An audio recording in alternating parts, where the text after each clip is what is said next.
Hello everyone, myself Ram Babu Logansi. So, objective of today's session, we talk about what is class and object, what is access specifier, define function outside of the class.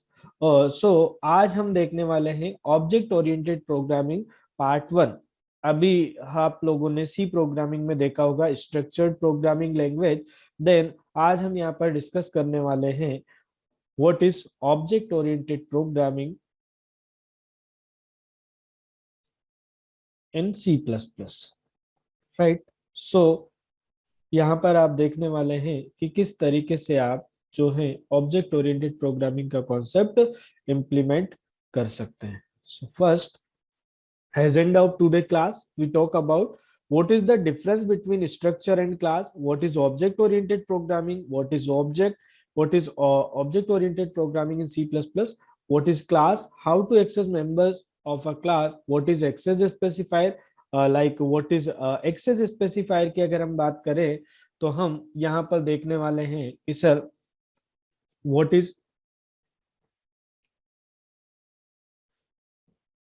is private, what is public, and what is protected access specifier, what is member function in a class and how to define member function outside of the class, and साथ ही साथ हम कुछ MCQ question देखेंगे जिनका answer आपको comment box में type करना है। So first, what is the difference between structures and classes? जैसा कि आपको जनरल इंटरव्यू में पूछा भी जाता है कि what is the difference between structure and class, कि स्ट्रक्चर और क्लास में क्या डिफरेंस होता है, या आप ऐसा भी बोल सकते हैं कि what is structure and what is class. So first, structure. By default, the members of a structure are public. That is, structure variables can be accessed by any function. Data hiding not possible. जैसे कि आपने सी programming में structure का concept देखा होगा, उसमें क्या होता है कि डेटा आपका बाय डिफॉल्ट पब्लिक रहता है, आप डेटा को हाइड नहीं कर सकते। और बट वही काम अगर हम C++ में क्लास की बात करें, so by default the members are private, that is class variable can be accessed by only class member function, data hiding is possible. The next, in structures we can declare only variables. Structure के अंदर आप सिर्फ और सिर्फ क्या declare कर सकते हैं, variable. But in classes we can declare both data members and member function. जबकि आप सी प्लस प्लस में जब आप क्लास बनाएंगे तो क्लास के अंदर आप दो चीजें डिक्लेयर कर सकते हैं, first one is member data and second one is member function. Then last, we can not inherit a structure from another structure, मतलब आप एक स्ट्रक्चर को दूसरे स्ट्रक्चर में इनहेरिट नहीं कर सकते, बट स्ट्रक्चर के अंदर स्ट्रक्चर हम बना सकते हैं जिसे बोला जाता है नेस्टेड स्ट्रक्चर।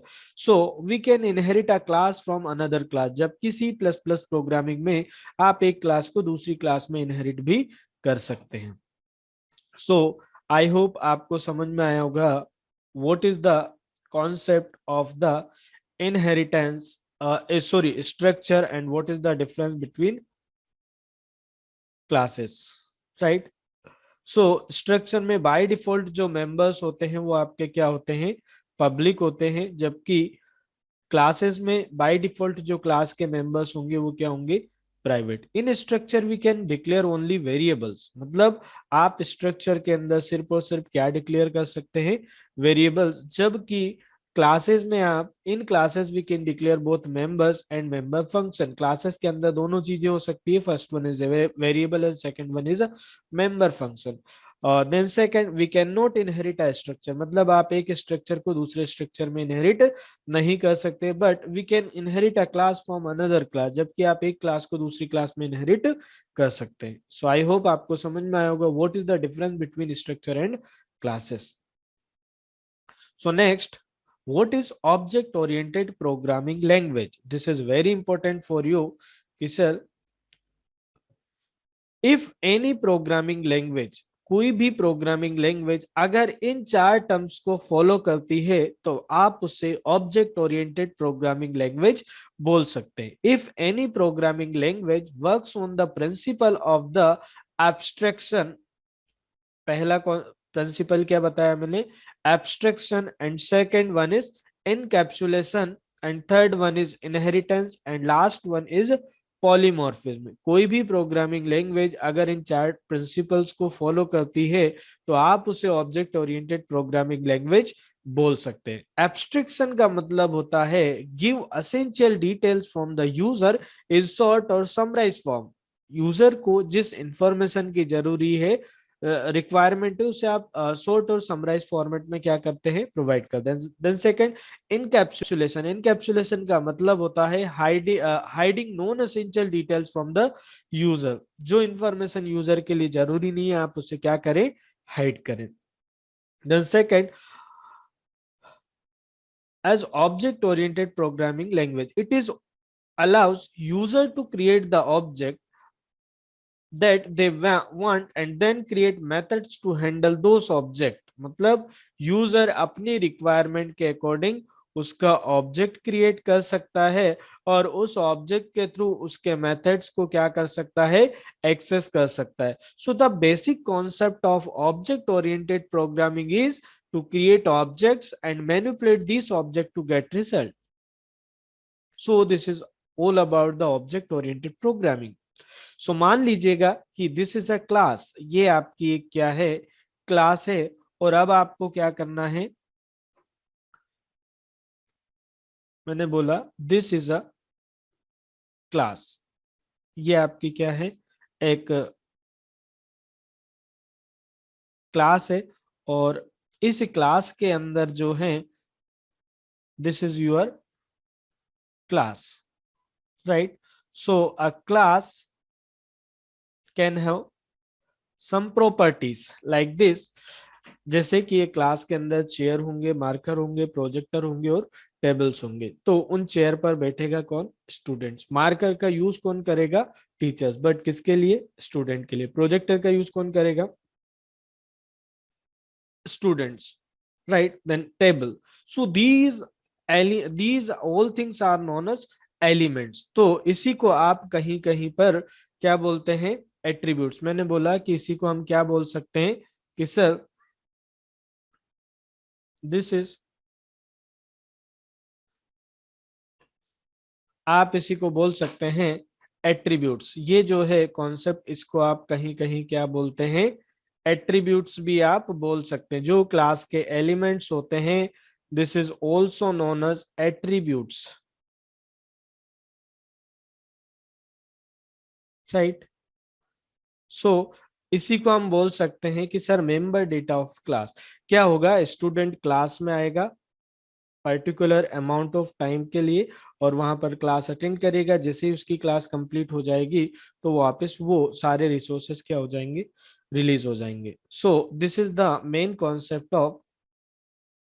सो इन सारे के सारे एलिमेंट्स को एक्सेस करने का काम कौन करता है, student. So here student is an object. आप जैसे ही क्लास में आएंगे, क्लास के सारे रिसोर्सेज आपके लिए अवेलेबल होंगे, और जैसे ही आप क्लास के बाहर जाएंगे वो रिसोर्सेज ऑटोमेटिकली क्या हो जाएंगे, free.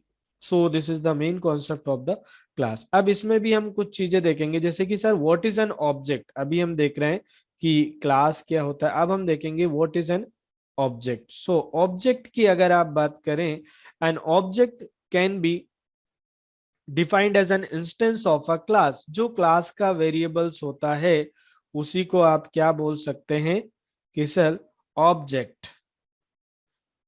And there can be multiple instances of a class in a program. एक क्लास के अंदर एक क्लास, उस क्लास के बहुत सारे ऑब्जेक्ट्स हो सकते हैं। So an object contains both data and the function. Object के अंदर दोनों चीजें हो सकती हैं, या आप ऐसा बोल सकते हैं कि ऑब्जेक्ट के थ्रू आप डेटा मेंबर्स को भी एक्सेस कर सकते हैं और मेंबर फंक्शन को भी एक्सेस कर सकते हैं। तो बेसिकली ऑब्जेक्ट जो होता है उन मेंबर्स को ऑपरेट करने का काम करता है। For example chair, projector, marker, pen, tables, these are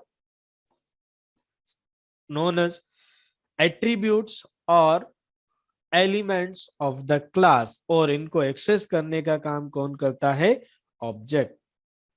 so आप ऐसा भी बोल सकते हैं, अगर हम बात करें किसकी, ऑब्जेक्ट की। सो An entity that has a state, this is technically definition, an entity that has a state and behavior is known as an object. एक ऐसी एंटिटी जिसका स्टेट और बिहेवियर हो उसी को आप क्या बोल सकते हैं, object. For example chair, projector, marker, pen and table.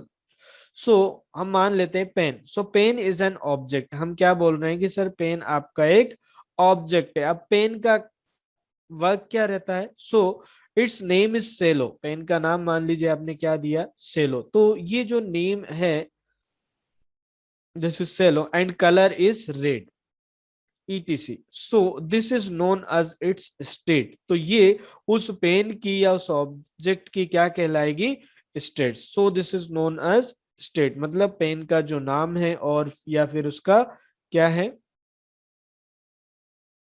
Colour है, this is state. It is also use to writing something. मतलब पेन का यूज आप क्यों करते हैं, राइट, कुछ लिखने के लिए. So writing is its behaviour. So writing ही आपका क्या कहलाएगा, उसका behaviour. So object can be physically और लॉजिकल. ऑब्जेक्ट आपका फिजिकल भी हो सकता है और लॉजिकल भी हो सकता है. So I hope you understand what is object. ऐसी एंटिटी जिसका क्या हो, स्टेट और बिहेवियर, उसको आप ऑब्जेक्ट बोल सकते हैं. राइट. So next state. जैसे आपने स्टेट की अगर हम बात करें, state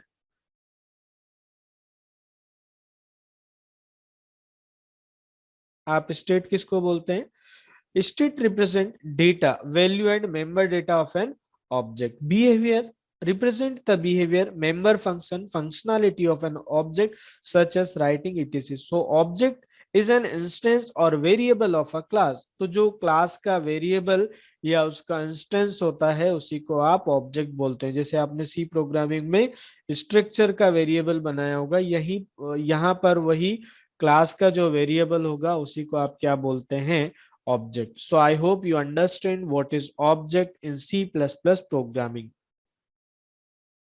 Next. So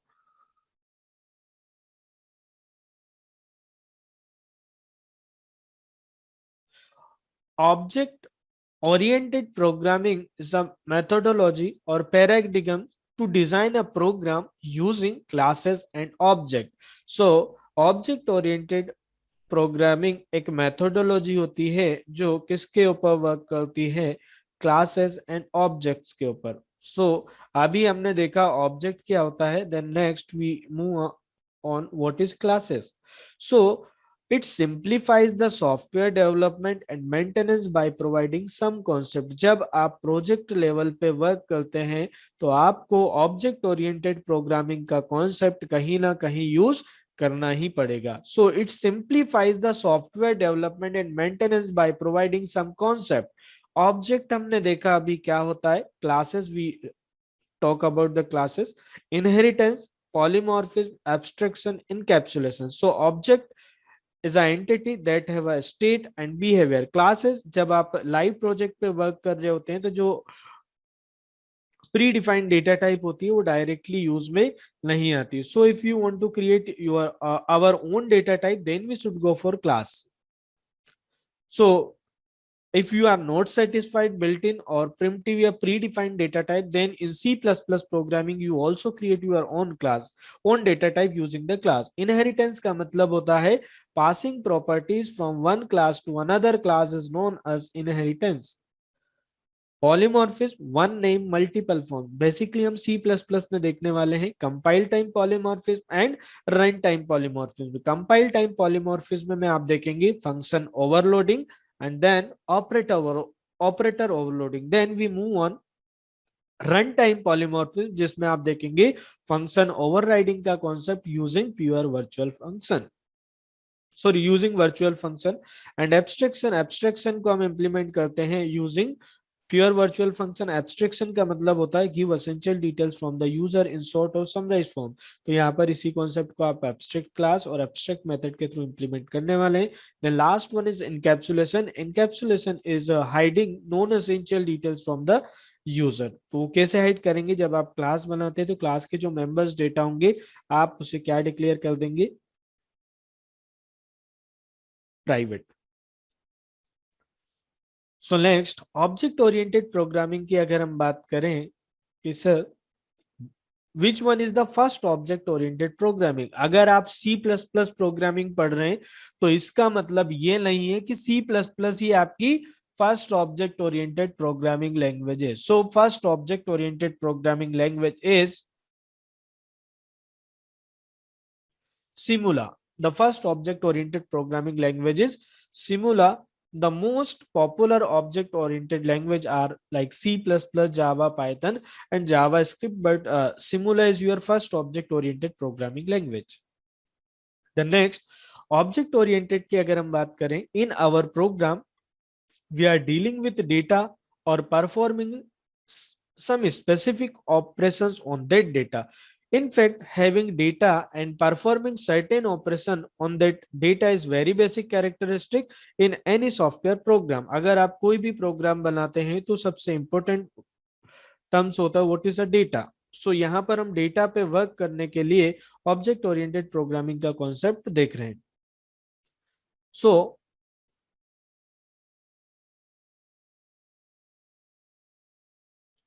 experts in software programming thought of combination of data and operations. So therefore the birth of object oriented programming, which is commonly called object oriented programming, right? So here data is member data and operations is member functions. The next, what is class? This is very important for you. Definition की अगर हम बात करें, so definition is class is a collection of member data and member function. But why we use a class? So this is very important for you कि आपको ये पता होना चाहिए कि हम क्लास बना ही क्यों रहे। अभी तक आपने एरे तक का कॉन्सेप्ट देखा होगा, उसमें आपको जो है कहीं पर भी क्लास की जरूरत नहीं पड़ी, आप बिना क्लास के भी प्रोग्राम बना रहे थे। तो what is the purpose of class? So it is used to create user defined data type in C plus plus programming. अगर आप सी प्लस प्लस प्रोग्रामिंग में प्री डिफाइंड डेटा टाइप या बिल्ट इन डेटा टाइप से satisfied नहीं है तो आप अपनी खुद की भी डेटा टाइप बना सकते हैं और उसी को हम बोलते हैं क्लास। सो यूजर डिफाइंड डेटा टाइप विच holds its own data members, मतलब क्लास के अंदर क्या होगा, फर्स्ट कि sir data members and second one is member function. पहला मैंने क्या बताया, data members and second one is member functions which can be accessed and used by creating an instance of that class। मतलब आप इनको किसके through access कर सकते हैं, यूजिंग इंस्टेंस, या फिर आप इसको बोलते हैं object of the class. So a C plus plus class is like a blueprint for an object. So I hope you understand what is class. Next definition of class अगर हम इसकी बात करें, सो class is the collection of member data. जो आप class level पे variable बनाते हैं उसी को हम क्या बोलते हैं, member data.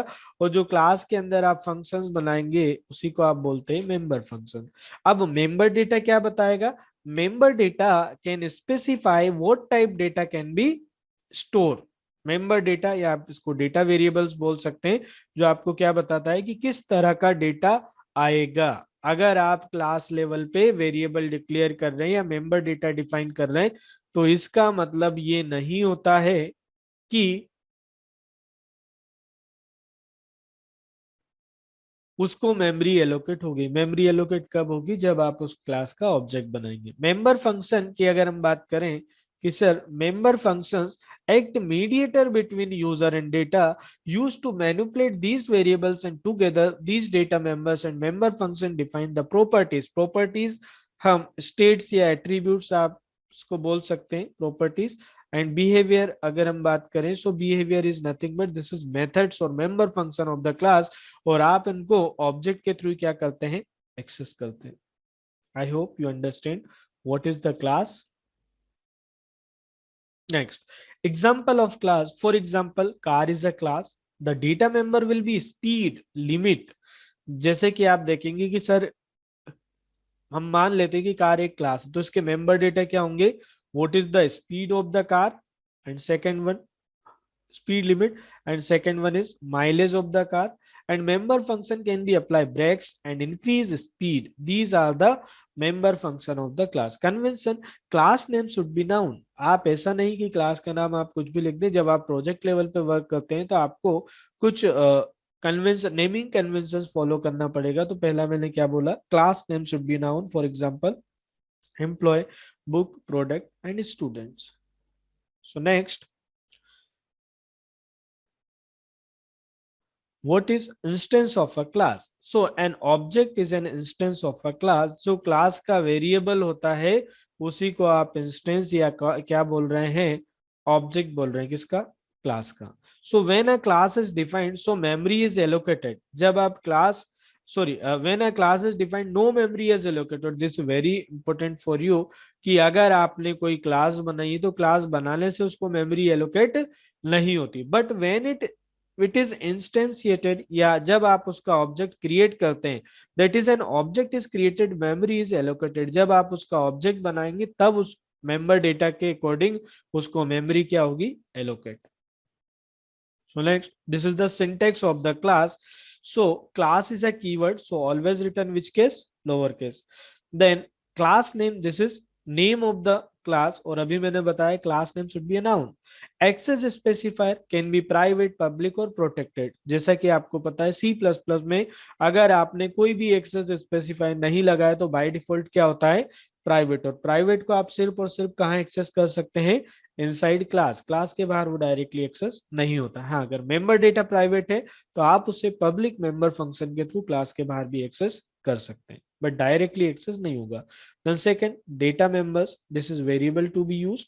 And member functions, अगर आपने मेंबर डेटा के लिए प्राइवेट एक्सेस स्पेसिफायर यूज किया है तो कंपल्सरीली मेंबर फंक्शन के लिए आप क्या यूज करेंगे, पब्लिक. क्यों? क्योंकि फंक्शन पब्लिक होगा तभी वो क्लास के बाहर एक्सेस होगा, अदरवाइज आप उसे क्लास के बाहर एक्सेस नहीं कर सकते.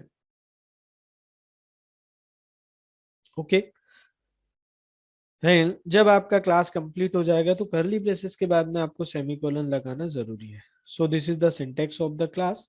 How to create an object? So class name then object name. जैसे आप कोई वेरिएबल बनाते हैं वैसे ही आप क्या करेंगे, ऑब्जेक्ट बनाएंगे. जैसे वेरिएबल बनाते हैं तो आप पहले क्या लिखते थे, data type then followed by variable name. ऐसे जब आप यहाँ पर देखिए, object is a variable of the class. So पहले क्लास का नाम, देन उसके बाद में उसका वेरिएबल का नाम. So here E is a variable, और आप ऐसा बोल सकते हैं कि sir this is an object और instance of the EMP class. ऐसे ही मान लीजिएगा कि बुक आपकी क्लास है तो B is an object of book, and product is your class name and P is an object. So here EBP is an object of the class. ये variable की तरह ही होते हैं, आप अपने से जो नाम देना चाहें वो दे सकते हैं. The next, how to access members of a class. तो data members and member function, basically अगर देखा जाए तो जो क्लास के डेटा मेंबर्स होते हैं या मेंबर फंक्शंस होते हैं, आप उनको कैसे एक्सेस करेंगे, data members and member functions of a class can be accessed using the dot operator. जब भी आप किसी क्लास के मेंबर डेटा या मेंबर फंक्शन को एक्सेस करते हैं तो आपको कहीं ना कहीं उस क्लास के ऑब्जेक्ट का नाम डॉट उसके मेथड का नाम के थ्रू या इस तरीके से आप उसे एक्सेस करेंगे. So here rectangle R is an object of rectangle class. या आप ऐसा बोल सकते हैं कि sir R is an instance of a class. तो हम मान लेते हैं कि रेक्टेंगल क्लास के अंदर गेट एरिया और गेट पिरा नाम से दो फंक्शंस है, तो आप उसे कैसे एक्सेस करेंगे, R dot get area and R dot get para. So get area and get para is a member function of an class, right. So इस तरीके से आप किसी भी क्लास के मेंबर्स को एक्सेस कर सकते हैं. Next, what is access specifier in C++? So access specifier can specify the scope of member data, member functions. Access specifier क्या करता है कि जो आप member data बना रहे हैं या member functions बना रहे हैं, आप उसको कहां तक एक्सेस कर सकते हैं. So access specifier specify the scope of member data and second one is member function. Right. So a class is a user defined data type which consists of two sections. जब आप class बनाते हैं तो class में दो sections होते हैं, पहला सेक्शन होता है प्राइवेट सेक्शन, जो जनरली मेंबर डेटा के लिए, डेटा को हाइड करने के लिए आप यूज करते हैं। And then second is protected section या public section, that holds data, and public section that holds methods या operations या फिर functions। तो बेसिकली थ्री एक्सेस स्पेसिफायर्स होते हैं सी प्लस प्लस में, प्राइवेट, पब्लिक, प्रोटेक्टेड। प्राइवेट और प्रोटेक्टेड मेनली मेंबर डेटा के लिए यूज होता है, और पब्लिक मेनली मेंबर फंक्शन के लिए आप यूज करते हैं। So first, private access specified in C++, a data member can only be accessed by the member function and friends of that class। आगे हम friend function पढ़ेंगे। friend function encapsulation के rules को violate भी करता है। So the private data members is not accessible outside of the class। अगर आपने किसी क्लास के मेंबर डेटा को प्राइवेट डिक्लेयर कर दिया तो आप उसे क्लास के बाहर एक्सेस नहीं कर सकते, राइट। हाँ, एक फ्रेंड फंक्शन का कॉन्सेप्ट होता है जो किसी क्लास के प्राइवेट और प्रोटेक्टेड मेंबर डेटा को क्लास के बाहर एक्सेस करने की परमिशन देता है, बट वो इनकैप्सुलेशन के रूल्स को क्या करता है, वायलेट करता है। सो mainly it is used for member data that the purpose of security. जो प्राइवेट एक्सेस स्पेसिफायर सिर्फ और सिर्फ जनरली आप किसके साथ यूज करेंगे, मेंबर डेटा के लिए। क्यों? ताकि वो डेटा आपका सिक्योर रहे। To implement encapsulation then we should go for private access specifier for the member data. So I hope you understand what is a private. Next, public. So data members which are declared in public section can be accessed by any function in the outside world. The public implementation operation are also known as out of the class. So mainly it is used for member function। मतलब public का आप use क्यों करते हैं? अगर आपने सब कुछ क्लास के अंदर क्या कर दिया, प्राइवेट कर दिया, तो आप उसे क्लास के बाहर एक्सेस कर ही नहीं पाएंगे। सो इसलिए आप जो है प्राइवेट मेंबर डेटा को भी अगर आपको क्या करना है, क्लास के बाहर एक्सेस करना है, तो कहीं ना कहीं आपको मेंबर फंक्शन बनाना पड़ेगा, और वो मेंबर फंक्शन क्या होना चाहिए, पब्लिक। ठीक, पब्लिक क्यों? क्योंकि अगर मेंबर फंक्शन भी प्राइवेट कर दिया तो आप क्लास के बाहर उससे यूज ही नहीं कर पा रहे, तो वहां पर आपका रीयूजेबिलिटी का कॉन्सेप्ट यूज नहीं होगा। ऑब्जेक्ट ओरिएंटेड प्रोग्रामिंग बोलता है कि security then also our reusability। so private access specifier में सिक्योरिटी तो है लेकिन reusability नहीं है। so mainly it is used for member function for the purpose of reusability। और प्राइवेट किस लिए यूज करते हैं, for the purpose of security but not a reusability। the next, protected। so अब आप चाहते हैं कि आपका डेटा सिक्योर भी हो और रीयूज भी हो, तो आप सबसे अच्छा एक्सेस स्पेसिफायर होता है प्रोटेक्टेड। क्यों? क्योंकि पब्लिक में रीयूजेबिलिटी है बट सिक्योरिटी नहीं है, कोई भी कहीं से भी एक्सेस कर सकता है। प्राइवेट में सिक्योरिटी 100% बट reusability नहीं है। सो data members can only B accessed by member function and friends of that class. Also this function can be accessed by the member function and friends derived from that class। it is not accessible to outside world। अगर आपने किसी class के member data को declare किया है क्या, protected, तो जिस क्लास में आपने उसको डिक्लेयर किया है वहां एक्सेस कर सकते हो। दूसरा, जिस क्लास में आप इनहेरिट कर रहे हो वहां पर आप उसको एक्सेस कर सकते हो, उसके बाहर कहीं पर भी एक्सेस नहीं होगा। मैंने बोला कि उसके बाहर कहीं पर भी एक्सेस नहीं होता है, इसलिए जो प्रोटेक्टेड एक्सेस स्पेसिफायर होता है वो सबसे यूजफुल है। क्यों? क्योंकि आप इसमें आपका डेटा सिक्योर भी रहेगा और आप कहीं ना कहीं उसको रीयूज भी कर पाएंगे। So mainly it is for member data for the purpose of reusability and security. I hope you understand what is protected access specifier. जिस क्लास में आप बना रहे हो उसमें एक्सेस होगा, और अगर आप इसको किसी दूसरी क्लास में इनहेरिट कर रहे हैं तो वहां पर एक्सेस होगा, इसके बाहर आप इसको कहीं पर भी एक्सेस नहीं कर सकते। Next, example of the class, इसके बाद हम देखने वाले हैं। सो क्लास स्टूडेंट, अगर आपने कोई भी एक्सेस, यहाँ पर सिंटेक्स में आपने देखा था कि जो एक्सेस स्पेसिफायर होता है उसके बाद में आप क्या लगाते हैं, कॉलन, नोट अ सेमीकोलन। अगर आपने कोई भी एक्सेस स्पेसिफायर यूज नहीं किया तो बाय डिफॉल्ट क्या होगा, C++ में दिस इज प्राइवेट। सो यहाँ पर ये जो क्लास लेवल पे आपने मेंबर डेटा डिक्लेयर, ये वेरिएबल जो डिक्लेयर किया है, इसी को हम क्या बोलते हैं कि sir this is member data, this one is member data. ये आपका क्या कहलाएगा, मेंबर डेटा। और मेंबर डेटा क्या बताता है कि किस तरह का डेटा आएगा। Member data can specified what type data can be store and this one is known as member function. जो क्लास के अंदर आपने फंक्शन बनाए हैं उसी को क्या बोला जाता है, मेंबर फंक्शन। सो अभी हमने क्लास की डेफिनेशन में देखा था कि sir class is the collection of member data and member function. ये प्राइवेट, क्यों, क्योंकि डेटा आपको सिक्योर रखना है। दिस इज पब्लिक, अगर फंक्शन पब्लिक नहीं है तो आप उसे क्लास के बाहर कॉल ही नहीं कर पाएंगे। ये चीज आपको ध्यान रखना है कि जब आप क्लास बनाएंगे तो उसमें दो सेक्शन होता है, प्राइवेट सेक्शन, दूसरा पब्लिक सेक्शन। प्राइवेट सेक्शन में आप लिखते हैं जनरली मेंबर डेटा और पब्लिक सेक्शन में जनरली लिखते हैं आप मेंबर फंक्शन। मान लीजिए आपने एक और क्लास बनाई है, class employ private, string name, ID number. देखिए जब भी आप कोई क्लास बनाते हो सबसे इंपॉर्टेंट पॉइंट होता है कि sir what will be the member data of the class. जब तक आपको मेंबर डेटा नहीं पता तो तब तक आप कोई भी क्लास नहीं बना सकते। तो मेंबर डेटा क्या बताएगा, member data can specify what type data can be store. Member data क्या बताता है कि किस तरह का डेटा आएगा। सो a class contain not only data members, also a function which are called methods. It must be defined before it is be used. So let's see the example of the class.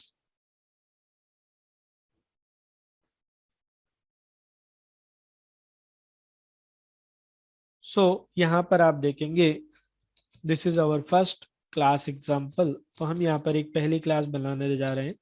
जैसे मान लीजिएगा आपने कौन सी header file include की, iostream, then using namespace and std। So class is a keyword. Class बनाने के लिए आप क्या यूज करेंगे, क्लास कीवर्ड, और क्लास का नाम आपने दे दिया रेक्टेंगल।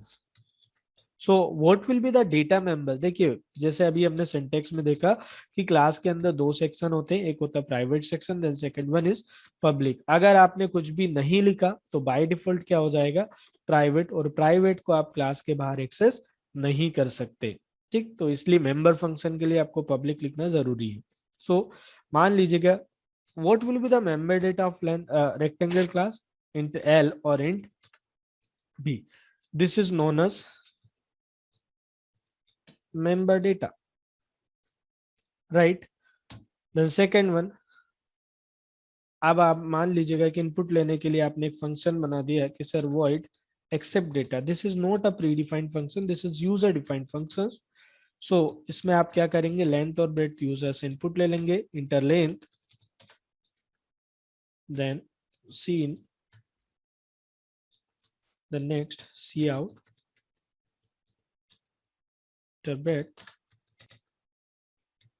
scene t। इसके बाद आप देखेंगे अब आपको डिस्प्ले करवाना है लेंथ और ब्रेड्थ को, तो एक और फंक्शन बना दिया आपने शो डेटा। सो इसमें ये सिर्फ और सिर्फ क्या करेगा, लेंथ और ब्रेड्थ को डिस्प्ले करवाएगा। सो सी आउट, पहले and L for the new line, length is L, and ऐसे ही आप किसको प्रिंट करवा लेंगे, ब्रेड्थ को। सो this is the member function of a class. But ये सिर्फ और सिर्फ क्या करेंगे, लेंथ और ब्रेड्थ को इनपुट और आउटपुट के लिए आप यूज करते हैं। But we also have other function like get area, get para. So मैंने दो फंक्शन और बना दिए, गेट एरिया, सी आउट, यहाँ पर आप लिख देंगे स्लैश एन एरिया, और आप ऐसा लिख सकते हैं कि sir l into b, right. ऐसे एक और फंक्शन आपने बना दिया void गेट पैरा। सो यहाँ पर आप लिख देंगे cout slash n parameter, और इसका formula 2 into l plus b. So this is a member function of a class. अभी हमने एक क्लास बनाई है जिसमें ये सारी की सारी चीजें आपकी क्या थी, मेंबर डेटा। अब ये हमने बनाया member function. So accept data, show data, get area, get para, these are the member function of the class. But अगर ये मान लीजिए आप यहाँ पर पब्लिक नहीं लिखते तो बाय डिफॉल्ट क्या हो जाता, प्राइवेट, अगर प्राइवेट होता तो आप इसे क्लास के बाहर एक्सेस, मतलब उसके ऑब्जेक्ट के थ्रू भी आप एक्सेस नहीं कर सकते। सो फाइनली ये हमारी क्लास हो गई, जिसमें मैंने आपको बताया था क्लास के अंदर क्या होता है, मेंबर डेटा, जो क्या बताता है किस तरह का डेटा आएगा, और क्या होता है मेंबर फंक्शन, मेंबर फंक्शन क्या करता है, उस डेटा को ऑपरेट या मैनिपुलेट करने के लिए यूज किया जाता है। तो यहाँ पर आप फाइनली क्या लिखेंगे, इंट में आपने ऑब्जेक्ट बनाया किसका, रेक्टेंगल क्लास का, rectangle R, then R dot how to call member function of a class, उस क्लास के ऑब्जेक्ट का नाम, देन उसके मेथड का नाम। So here R is an object of which class, rectangle class, और how to call member function of a class, उस class के ऑब्जेक्ट का नाम डॉट उसके मेथड का नाम। So R dot accept data and R dot show data, right? So first compile the program and execute the program। आपने लिखा 3 and 4, हो सॉरी, गेट एरिया और पैरामीटर को भी कॉल करना है। सो यहाँ पर लिखेंगे are dot get area and R dot gate para, right? So compile the program and execute। So this is the simple way to define member data and member function of the class। तो ये आपने class बनाई है, इसके अंदर this one is member data and this one is accept data for the input, this one is show data for the output of the length and breadth, this is to calculate area and parameter of rectangle, and here we create an instance of a class, then we call using this object accept data, show data and get area। So I hope you understand how to create a class। The next कि sir defining member function out of the class in C plus plus. C plus plus programming में क्या होता है कि किसी भी member function, class के member function की डेफिनेशन आप क्लास के अंदर भी दे सकते हैं और क्लास के बाहर भी दे सकते हैं। तो अभी मैंने जो क्लास के मेथड्स की डेफिनेशन दी है वो क्लास के अंदर है। अब हम देखेंगे how to define member function outside the class. तो जब सी प्लस प्लस में आप किसी फंक्शन की डेफिनेशन क्लास के बाहर देते हैं तो आप यूज करते हैं स्कोप रेजोल्यूशन ऑपरेटर, उसका सिंटेक्स थोड़ा सा अलग होगा। So in C plus plus it is permitted to declare the function either inside the class, मतलब आप क्लास के अंदर जो है फंक्शन को क्या करते हैं, पहले डिक्लेयर करते हैं और उसकी डेफिनेशन कहाँ देते हैं, क्लास के बाहर, बट डिक्लेरेशन इज मैंडेटरी। और outside the class declaration, A member function of a class is defined outside of the class using scope resolution operator. तो इसका एक सिंटेक्स होता है ना, जब भी आप इस तरीके से यूज करते हैं, सो सिंटेक्स में पहले आप क्लास में उस फंक्शन को डिक्लेयर करेंगे, देन उसके बाद यहाँ पर आप उसकी डेफिनेशन देंगे, तो सिंटेक्स फॉलो करेंगे। पहले रिटर्न टाइप, रिटर्न टाइप का मतलब जब आपने क्लास के अंदर फंक्शन को डिक्लेयर किया होगा और वहां पर डिक्लेयर करते वक्त जो रिटर्न टाइप लिखी होगी एज इट इज आप यहाँ पर लिखेंगे। देन सेकंड, क्लास का नाम, किस क्लास के फंक्शन की आप डेफिनेशन दे रहे हैं उसका नाम आपको देना पड़ेगा। This one is the scope resolution operator double colon, and member function, उस फंक्शन का नाम जिसकी डेफिनेशन आप दे रहे हैं, और अगर वो फंक्शन आपसे कोई आर्गुमेंट ले रहा है तो एज अ फॉर्मल पैरामीटर आपको पास करना पड़ेगा। तो अभी हमने जो एग्जांपल्स देखे हैं उनकी डेफिनेशन हम क्लास के बाहर देंगे। डेफिनेशन आप क्लास के बाहर दे रहे हैं मतलब वर्किंग उसकी सेम रहने वाली, मेन मेथड में आपको कोई चेंज नहीं करना है, ये भी इनपुट और आउटपुट और एरिया और पैरामीटर ही आपको कैलकुलेट करके देगा। Okay, so define function outside the class, the type of member function argument must exactly match with the types of declared in the class definition of a class। मतलब जब आपने class के अंदर उस function को declare किया होगा, declare करते वक्त जो रिटर्न टाइप रखी है, जो फंक्शन का नाम रखा या पैरामीटर आपने दी, वो एग्जैक्टली सेम होना चाहिए। Only scope resolution operator identify the function as a member of a particular class. सिर्फ और सिर्फ स्कोप रेजोल्यूशन ऑपरेटर ही इंडिकेट करता है कि वो फंक्शन उस क्लास के अंदर का है या नहीं है। So without the scope operator the function definition would create an ordinary function. अगर आप स्कोप रेजोल्यूशन ऑपरेटर का यूज नहीं कर रहे हैं तो वो नॉर्मल फंक्शन होगा, ना कि क्लास का member function. Okay, so let's see the example. अभी जो हमने एग्जांपल देखा है मान लीजिएगा कि ये जो फंक्शंस है इनकी डेफिनेशन में क्लास के बाहर दे रहा हूँ, तो पहले मुझे यहाँ फंक्शन डिक्लेयर करना पड़ेगा। जैसे आप सी प्रोग्रामिंग में फंक्शन का प्रोटोटाइप डिक्लेयर करते थे हेडर फाइल के बाद में, ऐसे ही आप यहाँ पर फंक्शन को क्या करेंगे, डिक्लेयर करेंगे। This is known as declaration of the function, या इसको आप बोलते थे prototype. Void show data, right, और void get area, and last में क्या आ जाएगा, वर्ड गेट पैरा। ठीक, अब आप इनकी डेफिनेशन देंगे क्लास के बाहर। ये आपका क्लास का ब्रैकेट क्या हो गया, क्लोज। ठीक, सो यहाँ पर जो सिंटेक्स मैंने बताया, पहले रिटर्न टाइप, उसके बाद क्लास का नाम क्या था, रेक्टेंगल। ये सिंटेक्स ऑलरेडी मैं आपको बता चुका हूँ। देन स्कोप रेजोल्यूशन ऑपरेटर, बाकी भाई जो इनपुट लेने का काम वहां कर रहे थे वो आप, सिर्फ इतना सिंटेक्स आपका चेंज होगा, बाकी पूरी वर्किंग सेम रहेगी। यहाँ पर भी आप क्या कर देंगे, रिटर्न टाइप के बाद क्लास का नाम, देन स्कोप रेजोल्यूशन ऑपरेटर और method show data, same return type, उसके बाद क्लास का नाम क्या हो जाएगा, rectangle, then scope resolution operator, then same void rectangle scope resolution।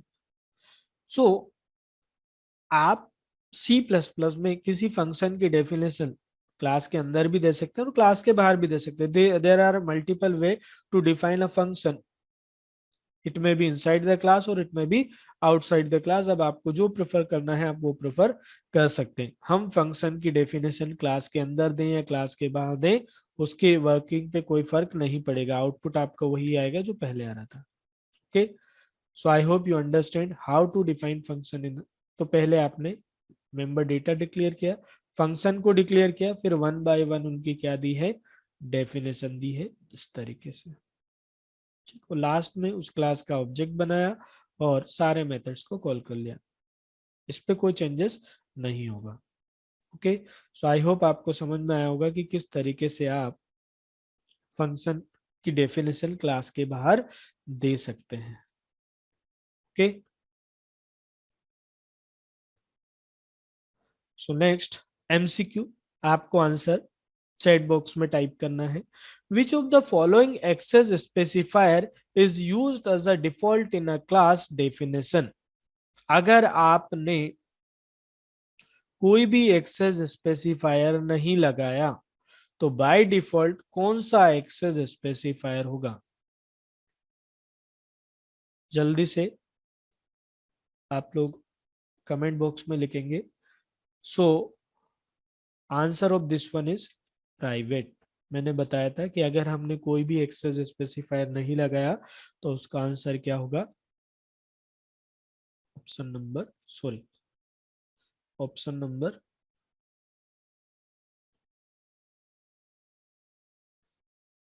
A, right. The next question आप पढ़िएगा फिर उसका आंसर करिए।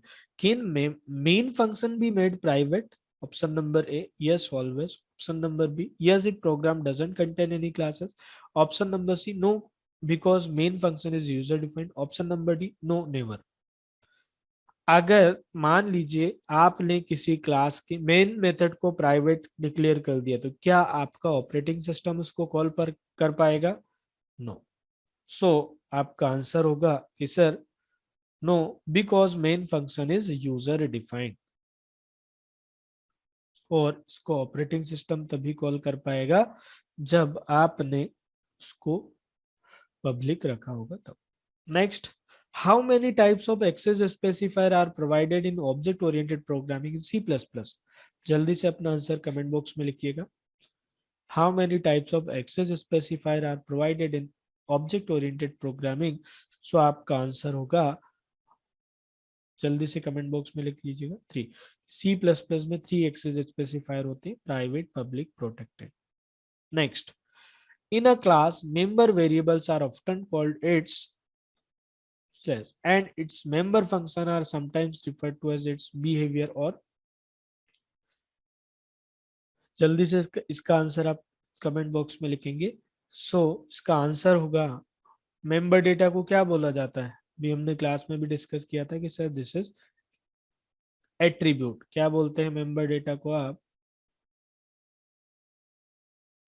एट्रीब्यूट या आप दिस इज मेंबर डेटा, और मेंबर फंक्शन को आप क्या बोल सकते हैं, methods. Next, which of these keywords are access specifier, तो इसका आंसर तो आपको पता होना चाहिए, near and far, open and close, table and row and private and public, इनमें से एक्सेस स्पेसिफायर कौन सा है? सो आपका आंसर होना चाहिए, जल्दी से कमेंट बॉक्स में लिखिएगा, ऑप्शन नंबर डी, कि sir private and public are access specifier. Next, which access specifier is usually used for data members of a class? Option number A private, option number B default, protected and public, इनमें से कौन सा member access specifier है जो recommended है कि आप उसको मेंबर डेटा के लिए यूज करें? सो का आंसर क्या होगा कि sir this is private, because security purpose. Last question, which access specifier is usually used for member function of a class? तो आपका आंसर क्या होगा, जल्दी से आप कमेंट बॉक्स में लिखेंगे, मेंबर फंक्शन के लिए आप कौन सा एक्सेस स्पेसिफायर यूज करते हैं, जल्दी बताएं, private, public, default. So public is the your right answer, क्यों? क्योंकि मेंबर फंक्शन के लिए हम कौन सा एक्सेस स्पेसिफायर यूज करते हैं, public. Okay, so thank you. ये था हमारा आज ऑब्जेक्ट ओरिएंटेड प्रोग्रामिंग पार्ट 1 में हमने ये सारी चीजें डिस्कस की हैं। सो